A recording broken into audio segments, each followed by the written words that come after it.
नमस्कार। इन खबर में आपका स्वागत है। अगले साल 5 राज्यों में होने वाले विधानसभा चुनाव में सबसे ज्यादा सियासत यदि कहीं की गर्म है तो वो है उत्तर प्रदेश।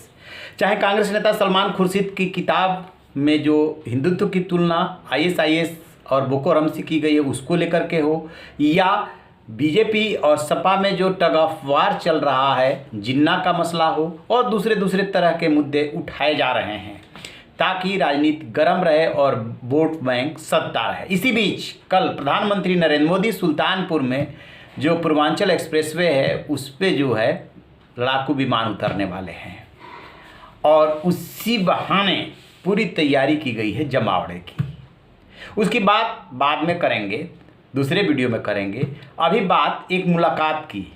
वो मुलाकात है यूँ तो मायावती जो बसपा सुप्रीमो है उनकी मां के निधन के अवसर का, जब कांग्रेस महासचिव और उत्तर प्रदेश की प्रभारी प्रियंका गांधी पहुंची थी 3 त्यागराज मार्ग पे उनके घर पे। ये कुल 10-12 सेकेंड का वीडियो है, लेकिन इसमें कहीं न कहीं एक संदेश तो है ही। प्रियंका गांधी पहुंचती हैं, संवेदना जताती हैं, मायावती जी उनके आने का आभार व्यक्त करती हैं, और जैसे ही वो आभार व्यक्त करती हैं प्रियंका गांधी कहती हैं कि फिर कभी आऊँगी, मिलूँगी।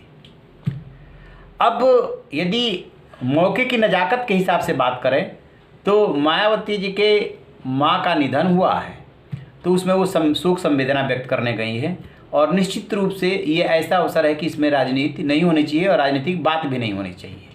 लेकिन राजनीति ऐसी है कि वो जगह नहीं देखती है, वो सिर्फ स्वार्थ देखती है। अब इस मुलाकात को लेकर के चर्चा चल उठी है, बहस हो रही है। चूँकि गम का मौका है, दुख का ये अवसर था, इसलिए तुरंत तो नहीं, लेकिन अब धीरे धीरे बात होने लगी है इसको लेकर के। कांग्रेस और बीएसपी दोनों ऐसी पार्टी है जो अभी तक उनका स्टैंड है कि वो अकेले चुनाव लड़ेंगे। उधर बीजेपी और समाजवादी पार्टी दोनों जो एक दूसरे को मुख्य प्रतिद्वंदी मान रहे हैं, उन्होंने छोटे छोटे दलों से अपना गठबंधन करना शुरू किया है। इसी में मुख्तार अंसारी समाजवादी पार्टी से जुड़ गए। बीजेपी ने निषाद अपना दल पहले से ऑलरेडी जोड़ ही रखा है, लेकिन कांग्रेस और बसपा के साथ अभी तक कोई नहीं जुड़ा है। बीच में आपने देखा होगा कि जो ओम प्रकाश राजभर हैं सुभाषपा वाले, उन्होंने एक गठबंधन बनाने की कोशिश की थी एआईएमआईएम के साथ, लेकिन वो बात मैच्योर नहीं हुई और समाजवादी पार्टी की तरफ सरक गए। खैर, तो अब ये माना जा रहा है कि जो मायावती और प्रियंका गांधी की मुलाकात हुई है इसके राजनीतिक मायने भी हैं, और ऐसे मौके पे इस तरीके से मिलना जुलना इसका भी एक संदेश होता है। तो क्या हो सकता है? क्या कोई गठबंधन हो सकता है क्या बसपा कांग्रेस का? तो इसका जवाब है क्या पहले नहीं हुआ है क्या? देखिए, है क्या कि अभी बुलंदशहर में प्रियंका गांधी थी तो उन्होंने वहाँ पे कहा था, अपना सदस्यता अभियान भी छेड़ा था और शुरू किया था, और ये कहा था कि कार्यकर्ताओं का कहना है कि हम सभी विधानसभा सीटों पर चुनाव लड़ें। होता क्या है कि जब नेशनल पार्टी, खास तौर से कांग्रेस बीजेपी, जब राजनीतिक मजबूरी बस कोई चुनाव नहीं लड़ती है या किसी से गठबंधन करके लड़ती है, तो जो सीटें दूसरे दल के पास चली जाती हैं वहाँ के कार्यकर्ता नाराज होते हैं, उनके कार्यकर्ताओं का मनोबल गिरता है। तो यूपी हो या बिहार, कांग्रेस यदि बहुत नीचे गई, उसकी ज़मीन दर की, तो इसका एक बहुत बड़ा कारण है कि धीरे धीरे क्षेत्रीय दलों पर वो डिपेंड होते चली गई। बिहार में क्या है? महागठबंधन है। यहाँ उत्तर प्रदेश में क्या है? पिछला चुनाव जो है 2 अच्छे लड़कों ने मिल करके लड़ा था, यानी राहुल गांधी और अखिलेश यादव ने। तो अभी आपने बीच में सुना होगा कि प्रियंका गांधी के साथ अचानक जयंत चौधरी हो लिए थे, क्योंकि उन्होंने जो सीटों की लिस्ट भेजी थी अखिलेश यादव ने उसको खारिज करके सीटें 16 कर दी थी, जो कि उन्हें मंजूर नहीं है। तो कहीं ना कहीं कांग्रेस पे दबाव है कि पूरा चुनाव लड़िए ताकि एक बार पार्टी तो मजबूत हो। अब अंदाज़ा लगाइए कि 2 ही आपकी सीट, रायबरेली और अमेठी हाथ से निकल गई लोकसभा की, और 1 बची है। और जो पिछला विधानसभा चुनाव हुआ था उसमें विधानसभा की कितने सीटें मिले? 7।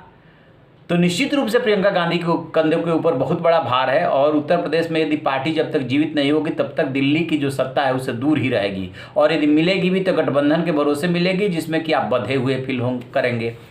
तो पहले जो बसपा कांग्रेस का जो समझौता हुआ उसमें बसपा का भी यही मानना रहा है कि हम तो अपना वोट बैंक ट्रांसफ़र करा देते हैं और दूसरे दल नहीं करा पाते हैं। समाजवादी पार्टी के साथ भी उसकी यही शिकायत है।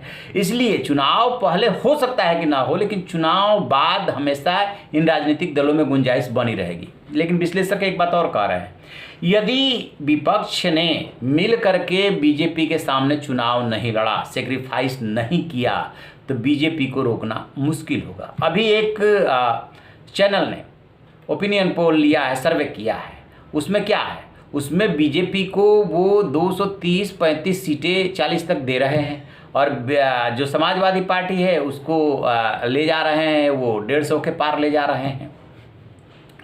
तो ये जो सर्वे आ रहे हैं ये कुछ संकेत तो दे ही रहे हैं। अब कांग्रेस के लिए बहुत बड़ी बात ये है कि यदि वो इस चुनाव में कुछ खास नहीं कर पाई तो फिर न जाने अगले कितने सालों के लिए चला जाएगा मामला। और आप अंदाज़ा लगा लीजिए कि कांग्रेस का उत्तर प्रदेश में अंतिम मुख्यमंत्री कौन था और कब से वो सत्ता से बेदखल है, क्योंकि जब से समाजवादी पार्टी या बसपा का उभार हुआ है उसके बाद से बीजेपी यह भी आई है, अदरवाइज 2002 के बाद वो भी साफ हो गई थी। तो इसके राजनीतिक मायने हैं और राजनीति में हमेशा संभावनाओं को बना के रखा जाता है, लिहाजा इसकी चर्चा हो रही है, खूब हो रही है। देखिए आगे आगे होता है क्या। रहिए बेखबर, देखते रहिए इन खबर। Thank you.